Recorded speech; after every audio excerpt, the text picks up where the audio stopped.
In today's world of instant communication to any part of the world, it's sometimes difficult to remember when things were so much different.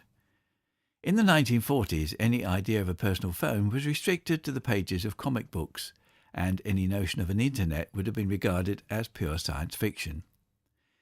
Apart from the armed forces and the police, the idea of any members of the public being allowed to transmit, unless you were a radio ham, were severely restricted, and the BBC had a monopoly on broadcasting in the UK. In those days, if you were a newspaper reporter working away from the office, then the first thing you needed was a phone to call the story in. If the story was a big one, then there'd be a mad rush to a solitary red telephone box, and the first one there had the scoop. So you can perhaps imagine the excitement when an experiment was carried out, a rehearsal really, of a demonstration of mobile news reporting by radio, which was given by the Essex Chronicle with the cooperation of the Marconi Company at a rally held at Hylands House in June 1948.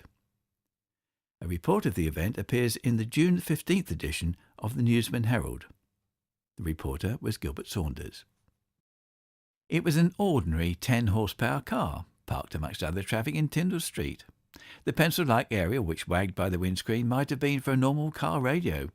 Mr. John Roach, a Marconi engineer, undid the luggage boot at the back of the car.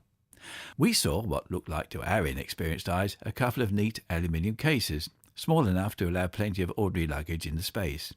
"That's the transmitting and receiving equipment," said Mr. Roach. We nodded respectfully. Inside the car was a small loudspeaker, fixed above the dashboard, and a hand microphone on a cable. Mr. Roach, in the driving seat, put the microphone to his mouth, pressed a clip on it with his thumb and said, "Hello, JJ, this is GB calling. Are you receiving me okay? Over." At once, a voice as clear as Frank Phillips reading the 9 o'clock news came out of the speaker in the car. "Hello, GB, this is JJ. I'm receiving you loud and clear. We're at Hylands House waiting for you now. Over."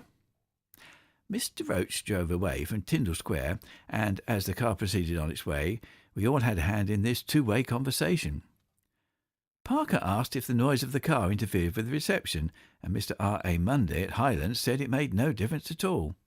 The editor spoke about a demonstration he attended at Bristol in the early 1920s when the voice of Melba was broadcast.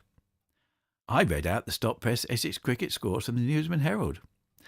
At first we forgot to say over and to keep the mouth close to the mic, and occasionally we were struck dumb in the middle of a sentence. But we were all fairly familiar with the business by the time our car turned into the gates of Hylands and the van, standing by a tall area in the grounds, came into view. We met Mr. Munday, the voice that had accompanied us on our way, and then Mr. Roach and I drove off for Brentwood and left the others in the park. Out on the road, once more we established communication as the car went off in the direction of Brentwood. I gave something of a running commentary as we bowled along the highway, and was secretly rather enjoying myself. "Doing a steady 35 miles an hour now. Not much traffic about. Very large lorry carrying barrels of beer in front, letting out clouds of smoke as we go by. Just taking the bend in the road that leads into Ingatstone. Not much doing in the High Street. Few women with their prams out doing their afternoon shopping. Some of them standing in the bus queue looking enviously at us as we cruise by." Then came the expected fading as the car dipped in the hollows. They disappeared when we reached the summits again. In Brentwood we turned right into what we thought was a county ground, and found instead a school playing field. A youthful cricketer near the gate stared as he heard me talking into the microphone. "Just turning round now. There's a small boy looking at us as though we're mad." On the county ground we went through a rehearsal of the Saturday's procedure. I dictated messages and was told to go slower. The voices from Hyland, 10 miles away, sounded as if they were in the car with us, and in Chelmsford, John Parker said reception was equally good.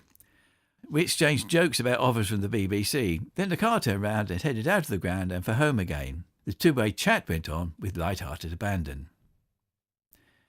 He's also got a footnote here which says, "A bit of newspaper history was made when mobile radio was used on Cup Final Day and the Royal Silver Wedding. The Express and the Kemsley groups have both been fitted with equipment which cost about £180.